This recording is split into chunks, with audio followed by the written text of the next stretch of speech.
We rolling, right? Holding up my knowledge. Get it. Get it. I'm stepping out red wine. Sorry, I wasn't cleaning. I was talking on the phone. Time check. Okay, everybody. We want to go ahead and move this to open up and start. And what I would like to do is just offer a prayer before we begin. All great events pertaining to the sons and daughters of the Creator begin with prayer. So you humble your spirit, whatever manner you're comfortable.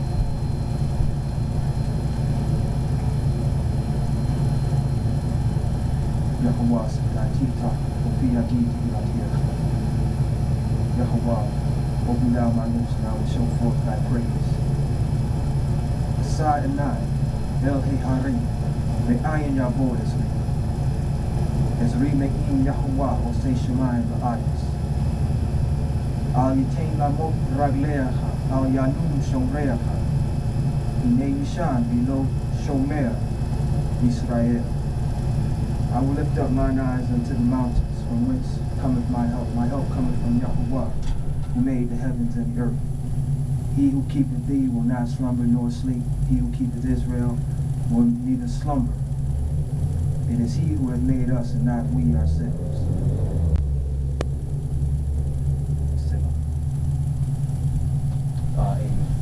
Amen. Okay. Well, first giving all honor and praise to the Creator. I want to welcome everyone to our class called it Teach, Talk, and Tell the Truth. I'm Brother Gamariyahu, Moreh Gamariyahu. Moreh in the Hebrew tongue just means teacher. And what we want to do, I'm going to lean on Brother Shakur and Brother Me because y'all were here last week. We want to begin by way of a review so that everyone can kind of see the path that we've traveled so far to get to this point, some of the topics that we've touched upon. So if there's anything that sticks out or you recall, because I want to begin by saying that since I've gotten back in the States, well, let me kind of lay a foundation first by saying who I am, how I ended up coming here and providing classes. Blessed love. Readings. Come on, y'all come in and have a seat. Please have a seat. Make yourself comfortable. Blessed love. The things that I'm teaching, they come from the Hebraic perspective, but not just the Hebraic perspective. I've been a member of the African Hebrew Israelite community, and but in particular, there was a group of brothers and sisters that I found out about that left the United States in 1967. And when I heard about that, and I started learning about these people, I thought these were the baddest people I had ever, come in contact with. So they left the United States in 1967, going back to the Promised Land. And there was a lot of background story attached to it, because they weren't just going to the Promised Land to go there and follow the manner in which the oppressor had taught us about, had presented religion to us. These brothers and sisters said that we were the original people of the book. That when you go inside of this book, that if we're looking at a map, we may see the ancient names for places, but some of the places we'll recognize. If we look in the Bible, for example, we'll see Ethiopia. We'll see Egypt. We'll see Israel right here. We'll see Libya, which the ancient name for it was Put. The ancient name for Egypt was Mitzrayim. Ancient name for Ethiopia was Cush. So you may see it by those names in there.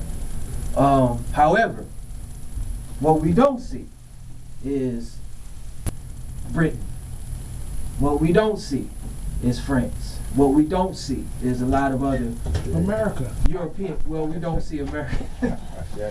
Now, some people would say that it's mentioned in prophecy, the Isles of the North and things like that. However, when we start talking about this landmass and these places, this was something we touched upon last week. We realize that the stories that are told in here, they're taking place within an African setting. So if it's taking place within an African setting, that would mean that it was what kind of people African? participating in the stories. So we start from the standpoint of saying that we observe this particular book as having nothing at all to do with any religious doctrine. No religion. If you go through the pages, you will not see Presbyterian. Word doesn't appear. You will not see Methodist. You will not see Baptist. You will not see Catholic. In the Old Testament, you will not see Christ nor Christian. So what we're saying is that this is a history book. But most importantly, that it's an African history book. So when I heard about these people, and they were saying that we were the people of the book, okay, let's check that out. And when I checked it out, it checked out. So I've lived in the midst of this people for over 20 years. And now we've been outside of the confines of America for almost 50 years. And all of we call them curses. If you would like to peruse, we may go into it this evening. Our subject is the power to define. We started last week, but we have to go deeper. But when we look at the modern day curses upon our people, the community, we had actually been successful in eliminating those.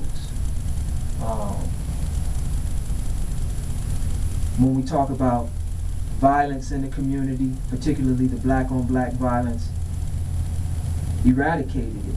There was a study done by 5 universities out of Tennessee that came to study the health of the community.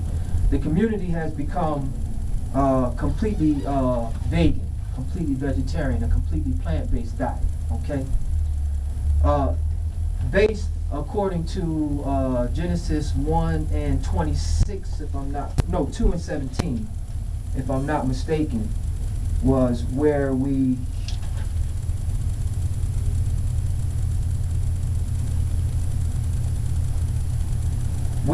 took our cue to take on a plant-based diet, okay? The 5 universities that came to study the health of the community, there was Meharry Medical College, Vanderbilt University, Purdue, Waverly Belmont, one other that escapes me at the moment. But they said that we had eradicated hypertension. Okay? Now, what does that mean? All sickness, all illness, not some, I'm saying all illness, any illness that any person gets will begin by way of hypertension, which is another word for stress. Something out of balance within the body. This is a fact.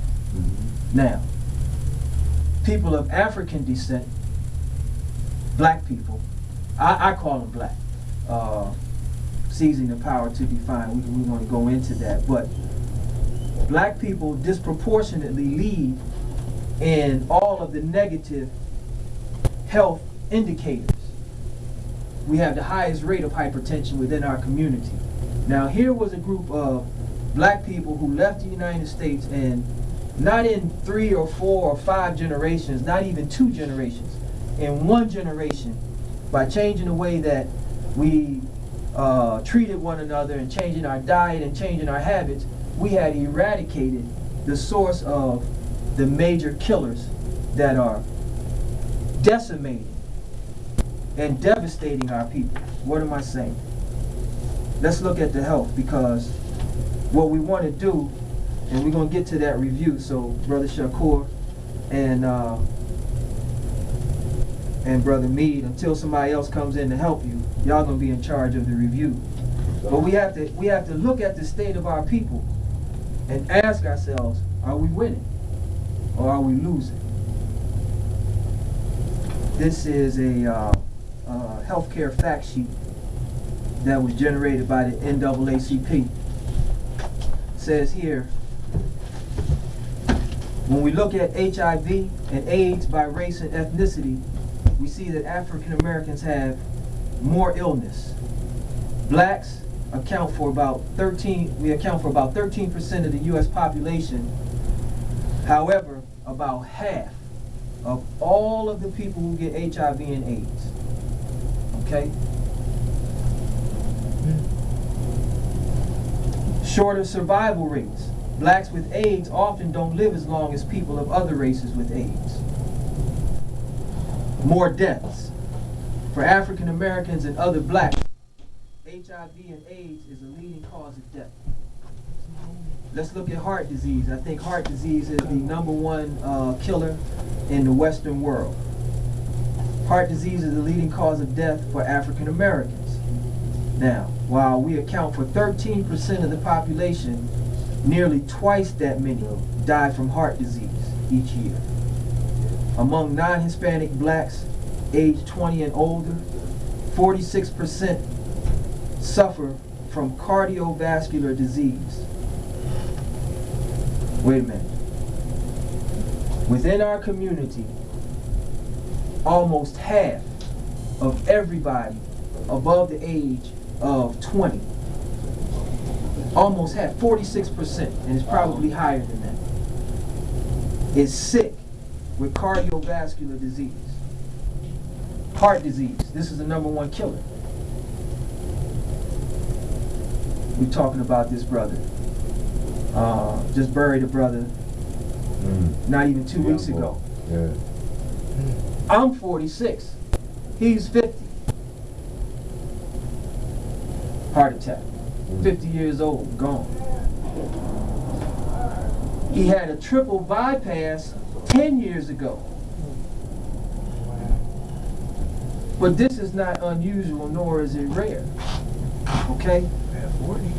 Now, the thing about it is cardiovascular disease is completely and totally preventable. Hypertension, see, the significance of what we're saying about hypertension is this. Please have a seat, brother, make yourself comfortable. What we're saying is... Are you looking all nice this evening and everything? Would he not look nice? I don't know, I just seen his stance on his waist right. Okay. So, I like to give him compliments. That's beautiful. So we're asking ourselves, are we winning or are we losing based upon the indicators that are in front of us? Now, if that's preventable, then why is it that, I'm going to come back to that question, but why is it that our people are suffering disproportionately from those things? I had that question for a long time. Let's continue. African American men are 30% more likely to die from heart disease than non-Hispanic white males. That's just heart disease, and we can continue, go on. Diabetes and hypertension. We were just talking about hypertension. 3.7 million, which is 14.7% of all African Americans aged 20 years or older have diabetes. Probably all of us in this room got somebody in our family or somebody that we know or a few people that we know who have diabetes.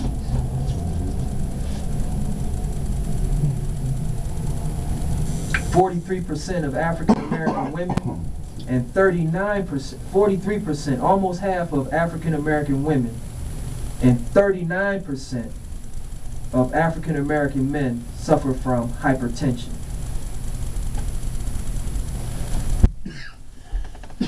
what we're easing our way into this evening is the big question is why? And is there anything that we can do about it? Food. Or food, man. Our habits. Yeah, or food, you know. Yeah, and food is one of the biggest. Yeah, because the biggest habits. Yeah, food, you know. They say you are what you eat. Yeah, yeah.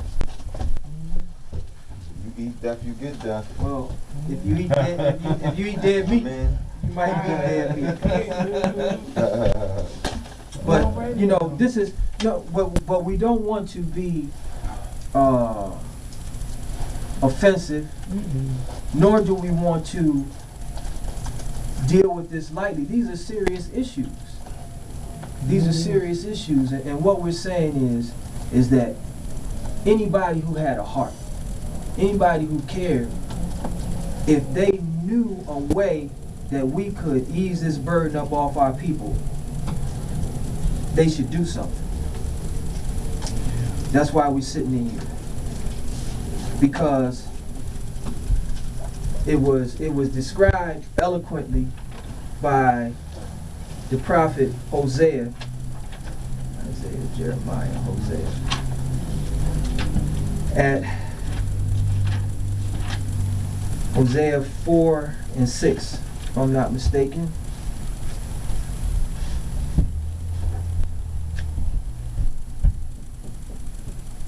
These words are written there, Hosea 4 and 6. Guy didn't bring his notebooks for us this week. Says, my people are destroyed. Anybody familiar with this? Yeah, the lack of knowledge. Okay, so we got that part. What else does it say? What else does it say? It continues on to say, for lack of knowledge, but then it says, because thou hast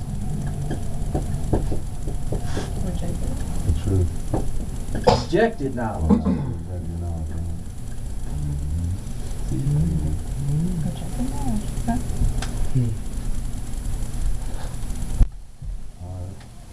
So there's a very commonly known scripture that says, know ye the truth, and the Truth will set you free. okay. So there's something that we don't know. There's some information that we're lacking, and it's killing us. But somebody told us that what you don't know won't hurt you. Exactly. That's a lie. That's a lie that's designed to keep us trapped, because the evil part of this whole thing is that now there's an entire industry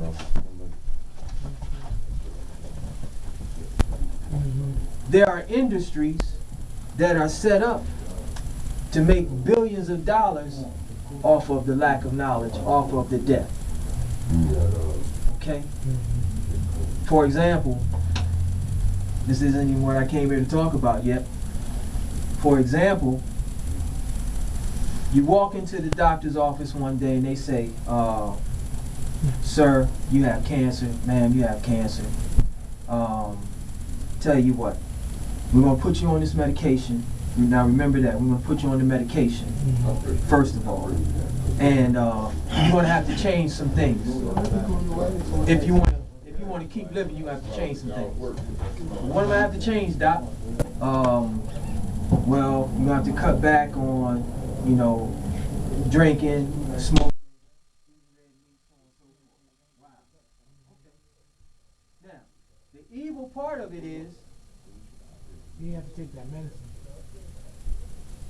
that's the secondary evil. The first evil is, if he'd have told you that 10 years ago, 20 years ago, 30 years ago, you wouldn't be having that conversation. Right. But the medical industry is designed not for health, Make money. it's for wealth. Trial and error. Doctors make more money than almost anybody. If there are no sick people, No need for the doctors. No need. no need. Medicine. See, for us, seizing the power to define, we're looking for the type of a society where the doctors, we don't need them. Because the doctors are going to be in the houses. We want to know what to eat. We train the children how to eat. This is what we started doing, you know. So the Urban League. Come back to this. The Urban League, every year they do a state of the black race report.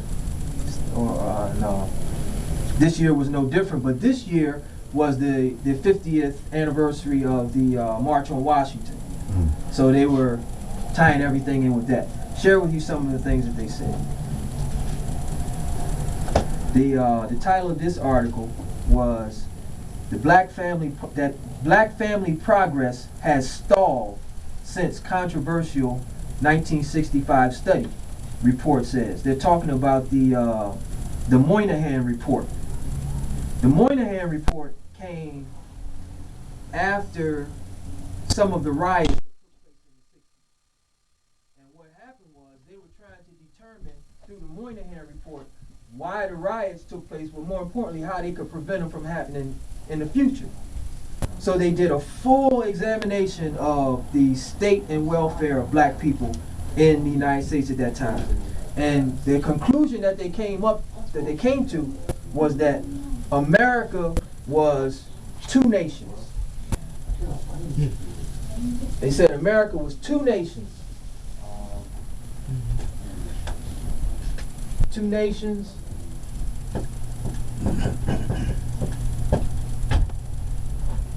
One white, one black, separate,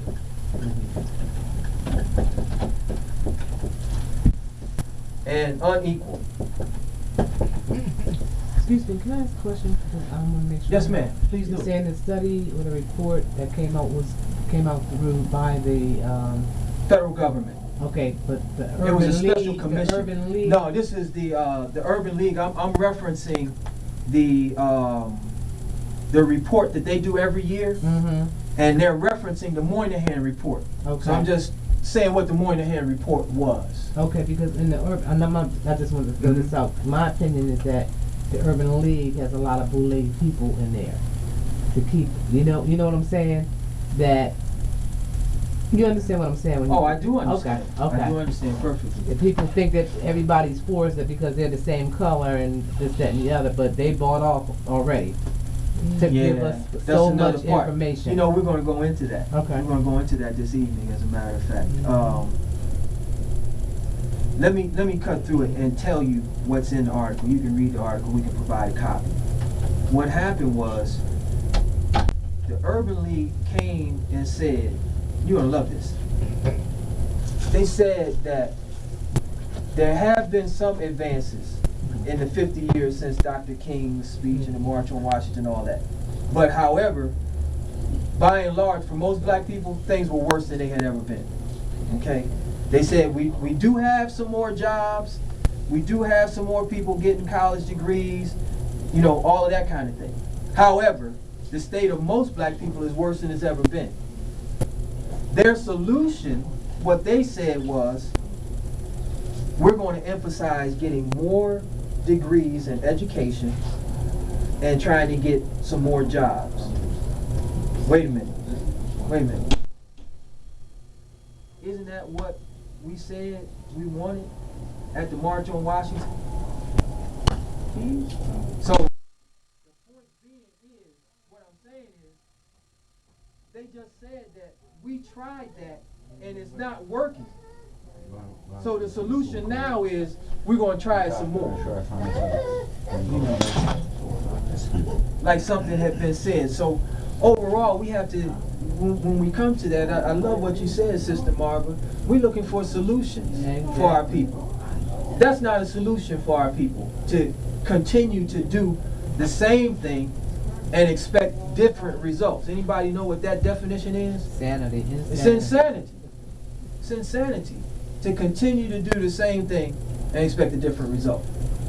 It's the textbook definition of insanity. So now the question, in order for us to begin to move toward resolving it, we've got to ask ourselves why and how this happened. That's what this class, yeah, brother.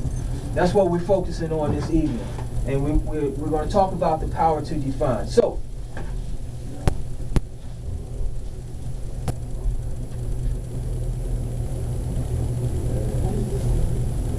Brother Shakur, anything from last week when we started on this topic of the power to define? Anything you recall?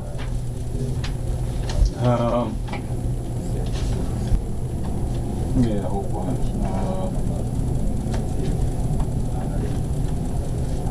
The Enos. You had two different parts.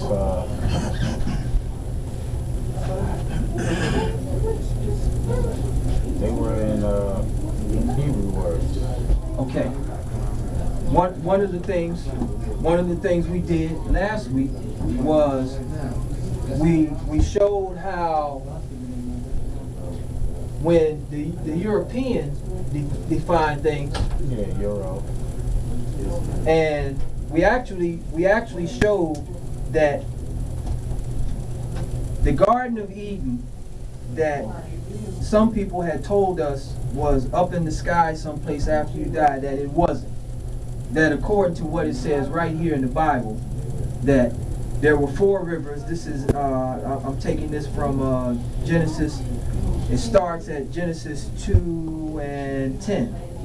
It says, a river went out of Eden to water the garden, and from thence it was parted and became 4 heads. So it says that there were 4 rivers that were the boundaries of the garden planted eastward in Eden. So we said that Africa, we just put this up there to start. Africa is left it blank. Now there's a garden planted eastward in Eden. We know. Says that there were 4 rivers.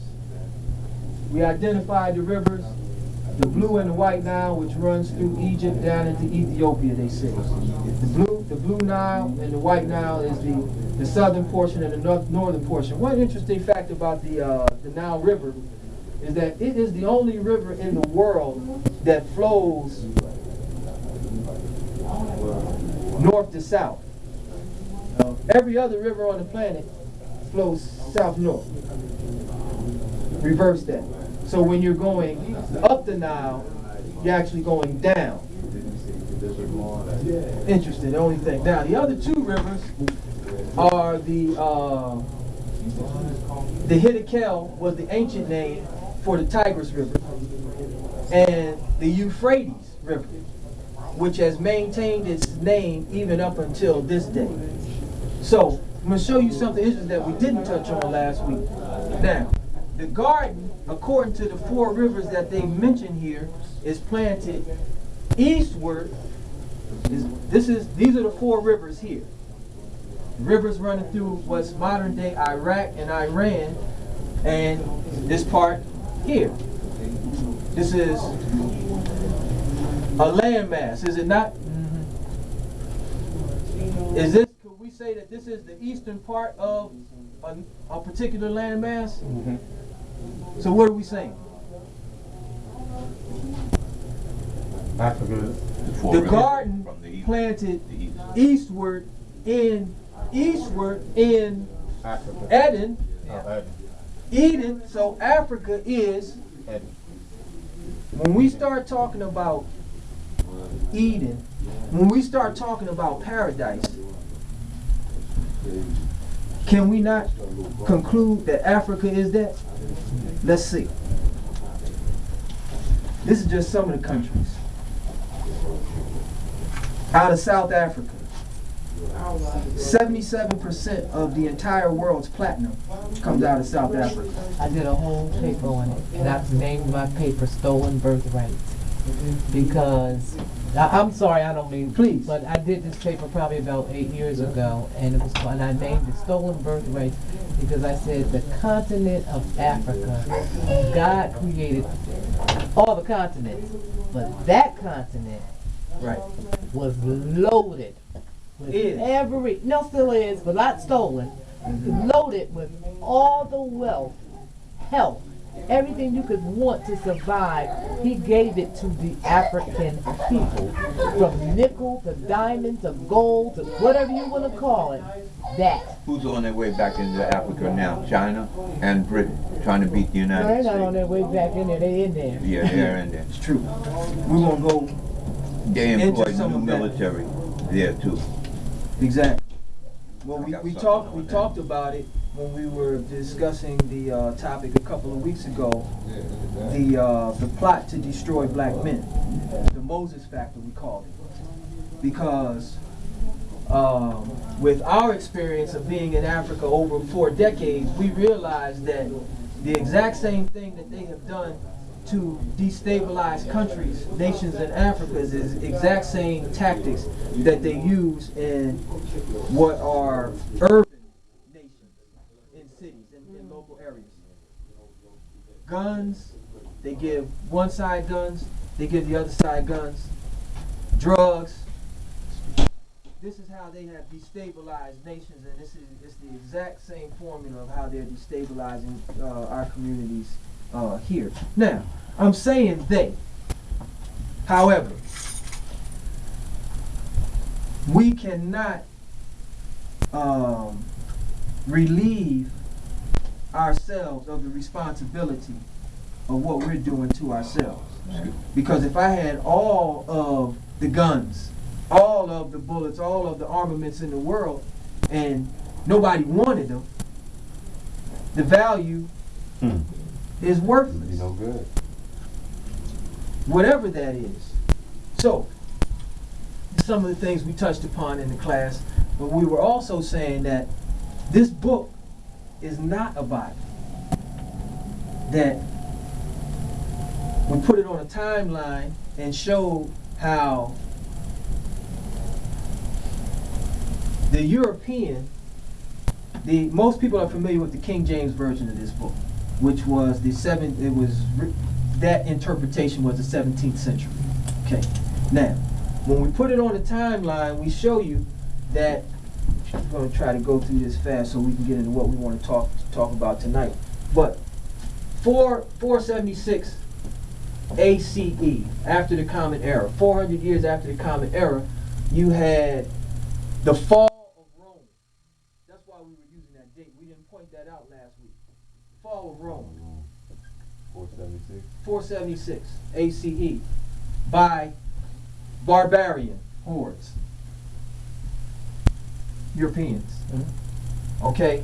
Now, when Rome fell, now Rome, of course, is one of the, I think it's the golden era of all European civilization.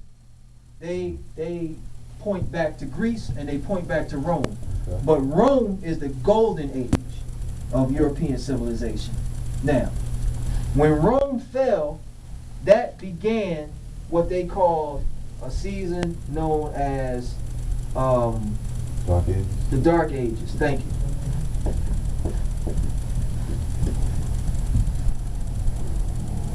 For almost 800 years, no, for 800 years, because then they came into 1200 with the Renaissance.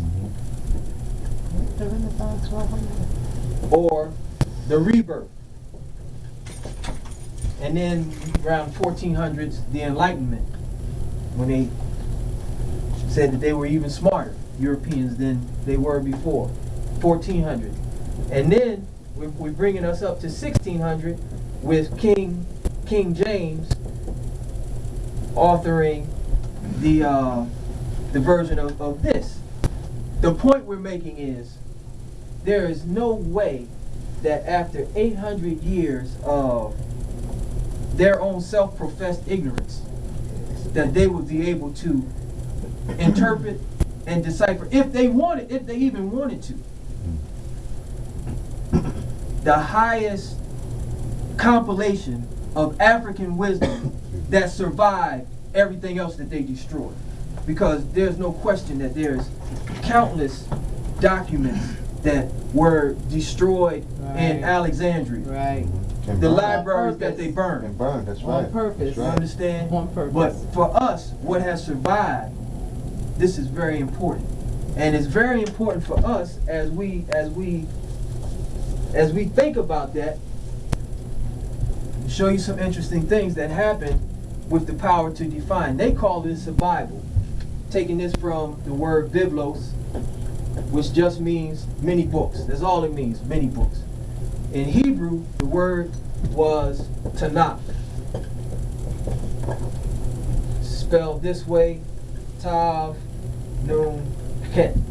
The Tav, now, Biblos doesn't tell you anything. Doesn't tell you, now, all of these, we just used the example, all of these books in here, they have a title. The Miseducation of the Negro, what do you think the book is about, Sister Lisa? Miseducation of African Americans started. How you know that? Because it says it clear on the title. Okay. God, the Black Man, and Truth. What's this book about? But judging from the title. Oh, God, looking about his black man in the tower. Okay. Just from the title, you get that. So usually the title should tell you something about what's in the book. Can we agree on that? Now, what does the Bible tell us? It's many books. Right. What are the books about? I don't know. The Tanakh. You got the Tav, the Nun, and the Ket. There are no vowels in the Hebrew language. Okay? This makes the T sound, this makes the N sound, and this makes the K or the KH, which is a Ket sound. Okay? The T stands for Torah, or law and instructions. So far, when we take it from the European to the Hebrew or the African, or rather the African Edenic, we start understanding a whole lot more about what's in this book. The Nun stands for the Nevi'im, or the writings of the prophets. The Het stands for the Ketuvim, or inspired writings. Moving kind of fast. We don't want to get into our class tonight. Just from shifting from the European perspective to the African or the Edenic perspective, we learn all of these things. Now, we also went in to show how they changed the names of the books. All names in Hebrew they mean something. We showed that the first 5 books of the Bible is actually an equation for liberation. Genesis, you don't get that from Genesis, Exodus, Leviticus, Numbers, and Deuteronomy. Okay? The first book is not, the name was not originally Genesis, it's Bereshit, which means not in the beginning, it means the rebirth of the consciousness of the Creator. Follow me. Rebirth of the consciousness of the Creator. The second book is not Exodus, it's Shemot, which means a calling out by holy command. Then you have Vayikra, which means and Yah, or the Creator call. So you got this call, you got somebody who, they have a rebirth of the consciousness of the way that they should conduct themselves, which causes them to move from the state that they were in into another state, and now they're in the wilderness. Vayikra, and God called. Then there's Devarim, and why am I not getting Leviticus? Let me look at Leviticus. Not Leviticus, Numbers. Is Vayikra, Bemidbar, Devarim. Exactly. You got Bereshit, Shemot, Vayikra, then you're in the wilderness, and Devarim. Devarim means words. But Devarim in Hebrew also means things. Words are things. And what Moses was doing in that book was reminding us of the words and the instructions that we needed to live by so that we didn't keep repeating errors. Now, when we walk through that process, we realize that all people of faith actually go through that process. Abraham went through that process. When he had the rebirth of the consciousness of what was happening in his father's land, he was called out of Ur of the Chaldees. And he left his father's land and established a nation. Right? Same thing happened with Noah. Same thing happens with each and every one of us. That is a formula for liberation that's right there in the names of the first 5 books. But we never gonna find that if we tie it into a European consciousness of what's happening. So Any what you're questions? saying basically is that the first 5 books that we have with Genesis are not the first 5 books. Based on what you just said? They're the 5 books, but they're from a European perspective. Okay, well, okay, So- I got what you're saying. So we can't end up at the same place. Right. It was a question always on my mind. The scribes that wrote King James Version, King James being the King James Oh being God, that's the whole thing. He being a king. a He gonna say- dictatorship king. Yeah, you know, but And no books were written about the scribes' concern or how their feelings were, etc. So, I mean, there's so many of us already kind of got a feeling that it's passive. Scripture today, at the midterm of with 16th, 15th, 16th century, when King James scribes wrote the Bible. So we're kind of reluctant to follow that book in manners because it's like the Judas Code leading us to slaughter. It keeps us humble. And we had a militant mentality about the passiveness that exists. And we rejected it in that way. There's too many different additional books that was not even included into the Bible. And like he's saying, Several books. It's a lot of... what is it, about 7 of them or 5? Several that were not included. I heard 26. But you know what, the I thing can't too be- is that with the Europeans, if you realize this, they weren't just doing it to us, they were doing it to the Europeans because they wanted to rule Europe based on religion. Yeah. And that's why they ran and came to America to escape Europe, the religion. Also in France, they were so sick of after they did their dirt, after they did their dirt and religion was poured on them, I think through Charlemagne or something. Charlemagne came through Africa, through the Middle East and everything and got all this stuff on religion. But they were the only country in the world that proclaimed to be the nation of atheism because they had been lied to so much they didn't want to hear any more crap regarding what was written in that Bible. So, you had a question, Brother Shakur? Yeah. Or comment? Yes. You were saying like brother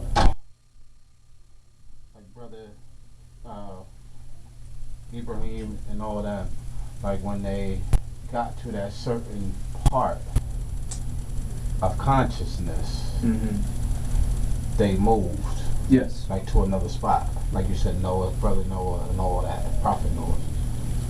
Exactly. Now, my question is, now when we reach that certain consciousness of ourselves, like just say for instance, I got a conscious of the reality that's going on, especially around here or whatever, and I say to myself, well, let me go increase some more knowledge. So I go back to New York, or I go to Seattle or somewhere like that. You see what I'm saying? Like, when they went to a certain spot or found the consciousness, they had to move to a different spot to increase that knowledge, or they went to that spot to let that knowledge out, It's subject to interpretation, yet what I'm saying, we don't need to necessarily interpret that literally. Because coming out of the society may just be doing things differently. where you are. So it's like if I'm hanging around with a certain crew and we going down a dead end, I say, listen, I'm seeing things different. This ain't the way to go. As far as my family and all of these type of things, I gotta step back. Then you in a different world. You're in a different state of mind, and you're in a different place. Even if you're in the same place, you don't hang around the same place and do the same thing. So that kind of thing. I wouldn't want to cause everyone to believe that they would just have to do that. However, some will be inspired to do that. Naturally. I only said that because I've probably been to like maybe 34, maybe 35 states, 2 countries. You know what I mean? And everywhere that I went, I increased my knowledge and my consciousness of the whole world, period. You see what I'm saying? And it's like everywhere that I went, I didn't go down lower. I rose. So at certain spots still to this day, certain states, I might go there and people were like, hey, Shakur, you know what I mean? Like, I'm not saying I'm that dude there or whatever, that but can work. It still works. I moved, and it made me a better person. Instead of staying at the same spot and the same area, I wasn't getting nowhere. But as soon as I ventured out, I start to increase my knowledge, my wealth, the whole 9 yards. No, we were talking about the profiteering in hospital for the medicine, the sickness and whatnot. A lot of that stuff is the genocide as well. And what they call total totalitarianism is how I see it and how we are, how I perceive us to be, is like a commodity on a shelf in the grocery store. They can utilize us all the way to the grave and bury us in ching, and get paid. So if they incarcerate us, that's another story. If they want to create the records and whatnot and maintain us and give us so much consultant advice and so much, like your Jamaican brother said, he said, we get the food stamp. He said, our bellies are full, but we're still hungry. So I'm just telling you something about your culture you don't know. But that's one. That's like. Why are you gonna teach me? What do you think? I don't know anything. That's I know a lot. Just because I'm quiet, don't mean I don't know nothing. Me not go there insult with me you like that. No, I didn't mean to insult you, but I said it and I use it as a term I've been using for 35 years. The So people who are very quiet know a lot more than people who talk a lot. That's what I've learned. Of course. So let's take a look at this definition here. This is what we're operating from. When we talk about the power to define, this is what we're referring to, and I'm extracting this definition out of this book here. I keep coming to this book. Page 57 says the power to define is the now. This subject, and the reason that I decided for us to come back to this and go deeper is we need to show some very significant examples so that we can see, because the power to define is by no means an exaggeration if I say the most significant ability or activity that we can possibly, it's one of the top, if not the top, the power to define. Because by way of example, Marcus Garvey taught that the greatest education that you could give a man is to teach him who his enemies are. You see, without the knowledge of who an enemy is, you may engage an enemy with the as enemy. Only through the power to define are you able to interpret, are you able to discern and interpret and implement your ideas and strategies. Now, let's go through the definition of power to define. The ability to discern. What we mean when we say discern? Understand. What else? Decipher, break apart. Decipher, break apart, break down, okay? So, I like the way they did it in the Matrix. When Morpheus, we talked about Hypnos before, but Morpheus was also one of the gods of that ties into slumber. That's why he called it morphine.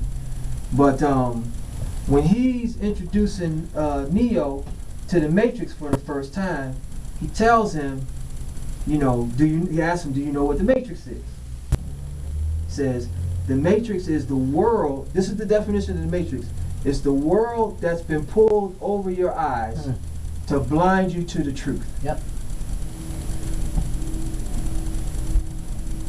The only way that we're going to get out of the scenario that we find our people in and extract them out of it, we have to be able to see the problem. But the problems don't look like problems. Exactly. Good boy. The problems look like fun. Yes. Or easy living. Easy living. Yeah. The problems look, they desirable. Make us lazy, We have to make us discern. not think. We have to discern. We have to be critical thinkers. Yes. Critical Yes, thinkers. that's it. We have to take each and every page 33 in here, I think it is. I'll find it. Give me a second. Okay.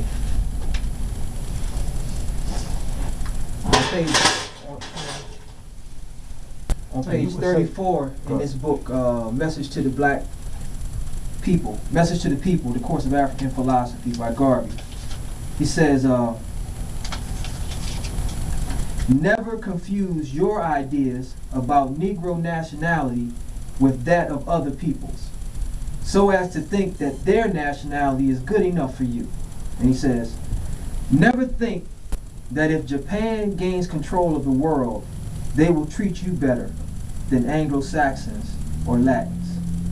Don't think that if the Chinese or Indians get control of the world, that your position will be better. All other races and nations will use you just the same, as slaves and underdogs. That's the concept and view of us now. We should never be content to be governed and ruled by anyone other than ourselves. Brother, Point, Sister Mama. yeah, this thing really disturbs me here. It has been for years. Like, I'll use an example as Rwanda. You know how the white man came in there and divided them? You know how the white man came in there and divided a lot of country and people from in Africa. So what you have now is they still are programmed and divided that they don't want to use a gun to kill their brother and sister. Continue, sister. They use the machete, and that's treacherous. You know what I'm saying? You're taking the knife and cutting up the people, your people, because they made. I think it was the Belgians. I don't know. I think it was the Belgians, but it was brainwashing, like the Boule. They made this brother here think that he was better than his own real blood brother because he was thinking differently than that one. And so just all over the world where you have, you know, I don't like really, not like, I don't use the word black that much because we are all people of color, okay? And it's okay. I'm gonna say, I'll put on my apps and whatever, I'm African, period. But I use color because even in India, when Britain went into India, that's how you got the light-skinned Indians in Asia and in the Orient. But those dark-skinned Indians, they will tell you they are lower class. Oh yeah. They've already been programmed. Untouchables. The Dalit. Okay, but originally they were all dark. Until the white man went over, put a seed in, broke it up, and it's accepted. So now you got another mentality of black folks looking down at themselves and saying, well, you know, we're dark. And dark, and the word dark itself it's horrible because when you say dark, anything that's associated with dark is like death. So we dark, we dead. You know, light is heaven. That's crap. You know, but when I think about, and just like with Jamaicans, Haitians, people from Trinidad, South America, which is heavily populated with blacks because the slave trade went there, they got us as a people that all came from Africa in the beginning not liking each other. And we all came from the same source. We think we're better than that group and that group. So how the heck do we work on that? I mean, we got to work one bit at a time, I understand that. But this to me is so huge because we're in terms of percentage, we're the largest group of people on the planet. Wow. But they got us divided from the west to the east to the north to the south that how can they ever get back together as one? See, that's exactly why this class is so fundamentally important, because what you just spoke of, each situation that you spoke of involved an application of the power to define, divide and conquer, you know, and then even here, ideas and philosophies. Yeah. When you start speaking, Sister Marva, in terms of how it's done, how they accomplish it, and how we can counteract it. This is out of the book. This is out of the book. Counterplay. Started already. Miseducation of the Negro by Carter G. Woodson, which is a very interesting book when you figure. Yes, Can I ma'am. say something though? I grew up in Jamaica. My granddad was light, grandmother light. Half the family was black, half the family. They cursed me for being dark. But it's up to you, to yourself though, to think of who you are. I never let that get. I'll curse them as light, as pig. And ever since I was a kid, look at me. I grew up being strong. I like big, tall black man. Right. I never curl my hair. Wanted locks since I was a kid. I like the top natural. It's all about how you keep yourself. Like, white guys look at me, they're obsessed with me. Why? Because I don't try to be white. I try to be black. The blacker I am, the more they love me. Because it's all about confidence and loving yourself. Confidence, and not but listening to what knowing people say. yourself. Because most people don't know themselves. And what you did is what we're talking about doing. You we have to seize the power to define ourselves. What we say is beautiful. What we say is. So, the interesting thing I wanted to share with everyone. Quick fast. I wanted to say something.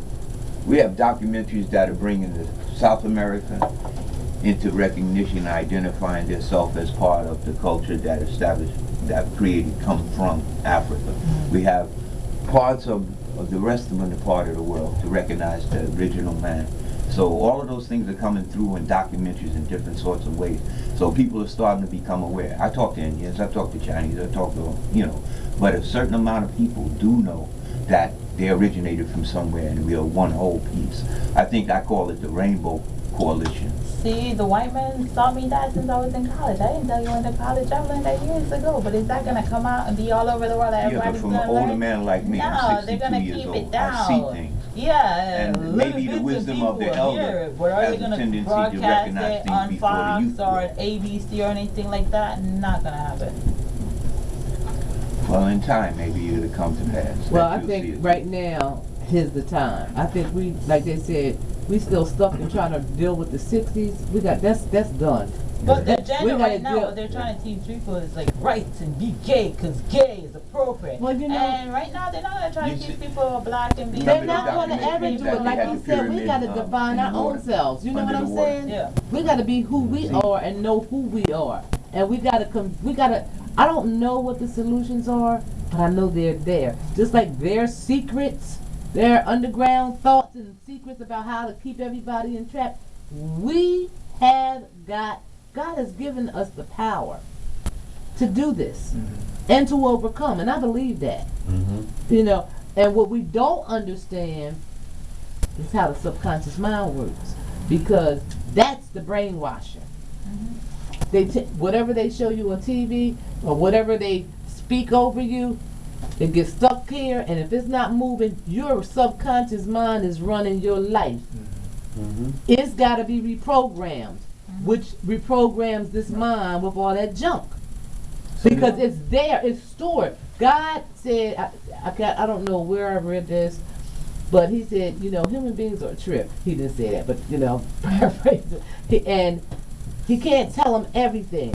So where can he hide the knowledge so they can find it themselves? Inside themselves. Yep. In the subconscious mind. Yep. You only have one mind. But this bad boy right here has all the answers, all the knowledge. And we just have to groom it and bring it up. And then why you think black people fear white people, white people fear black people so much? Well. Why do they put them down so much? Because they've learned for years that we're stronger, smarter, intelligent, and we can access that They knowledge came and learned quicker. everything from us. Exactly. Wait, whoa. What black people you talking about that white people fear? They don't fear, excuse Say that me. again. What were you saying? What black people do white people fear? Not Because these when I today look that at are when I on look at drugs the and map, rum that I'm are- not yeah. arguing. Yeah. I'm saying let's look at the world Yeah. And see, okay, I and got see what you're saying. what white people run and what black people don't. Yeah. They ain't scared of them. They came into Africa on little boats. Not too much longer up out of the dark ages. Mm-hmm. And drug us with our big, strong black African selves into slavery by the tens of millions. True. Yeah. They ain't scared of us. But the thing is that The is point, that the point because of our being, tribal because mentality? well, the issue is consciousness. Right. Yeah. The lack of consciousness. I was coming to this. This is out of the miseducation of the Negro. Carter G. Woodson says that no systematic effort toward change has been possible, for if taught the same economics, the same history, the same philosophy, the same literature and religion as white people, which have established their present code of morals, the Negro's mind has been brought under the control of his oppressor. Yeah. The problem of holding the Negro down, therefore, is easily solved. This is what I want all of us to hear. When you control a man's thinking, you do not have to worry about his actions. You do not have to tell him not to stand here or go yonder. He will find his proper place and will stay in it. You do not need to send him to the back door. He will go without being told. In fact, if there is no back door, he will cut one for his special benefit. His education makes it necessary. Our education, the way that we've been thinking, we've been accepting what has been given to us. Exactly. And That's even down to the food. everything. Everything. Everything that we got. See, when we woke up and realized that we were on the plantation, everything that we got came from Right. the plantation. Now let's run the list. What's the everything? What are all of the things that we got? The name. Diet, Yep. the names, The clothes. the clothes, Yep.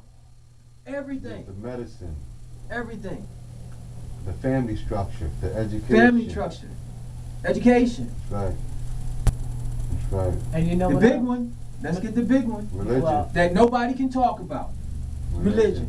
That's what I was going to say. Every religion that black people are walking around with, majority of all of that Came from New York. came through, it came out of Africa, That's right. That's right. but it's coming through a European filter. That's right. Yeah. But you know what? It's, Or, and it's and, in we there. gotta say this, I gotta say this for my Ishmaelite brothers, the Muslim brothers, that in many instances, if we do not acknowledge, see, the Honorable Elijah Muhammad taught that of all disciplines, history is best qualified to reward all research. If we don't understand the history of slavery going from Eastern Africa into the eastern part of the world conducted by Arabs, That's right.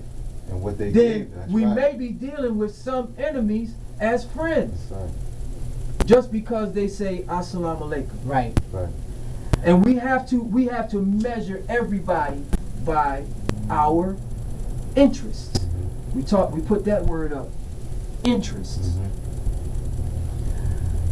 George Washington said, as far as the United States is concerned, no permanent no permanent allies. We will have no permanent allies. Nobody's our friend like that. It's all based upon our interests. If their interests align with ours, We friends today. That's right. So The that mark they is know. different. We might bomb them That's too. right. We That's might right. bomb them All too. right, now with that, because just say for instance, like all of us here, then a couple other people came in, Okay. and one of them was the enemy or whatever the case may be. Just here because the white man might have seen all of us coming in here and say, "Yo, why don't y'all So start he's going the in token there black person. and start learning what they saying, and then we gonna be able to stop that." Right. Now my question is, how are we able to see the enemy, or If he's acting like he's a part of the group. exactly? Because what you were saying is that, certain people, just like, the Masons, they got a certain grip, they got a certain code or password. How do we know who's the enemy amongst our ranks? Because all of us are talking good game. That's a good question. You see what I'm saying? Ultimately, And my thing is like, what's the solution, or how can we say, okay, well, he really down with us, or she's really down with us, Simple. or simple. We judge a tree by the fruit that it bears. By your works, you're gonna be known. And at the end of the day, Brother Shakur, I'm gonna tell you, if we do not involve the Creator, if we do not entreat Him on our side, we finish. Because right. I agree with that. they can sit. I remember I was in Maryland. I was running a youth program, and they took us on an army base. You've got down there in Laurel, Maryland, the NIH. I think it's the NIH. No. I forget. But anyway, it's a military operation. They said from right here, we monitoring the whole world. I said, okay. He told me how they started picking up some interference over in Italy. He said from right there where they were, within I think it was like 15 or 10 minutes, something like that, they had isolated it to a 2-block area. Told me within 20 minutes they had shut the guy down. From Laurel, Maryland, this was some ham radio guy, operator. Monitoring everything. At the end of the day, I'm saying that what I've experienced and seen with people unified on the same thought, moving, we can win.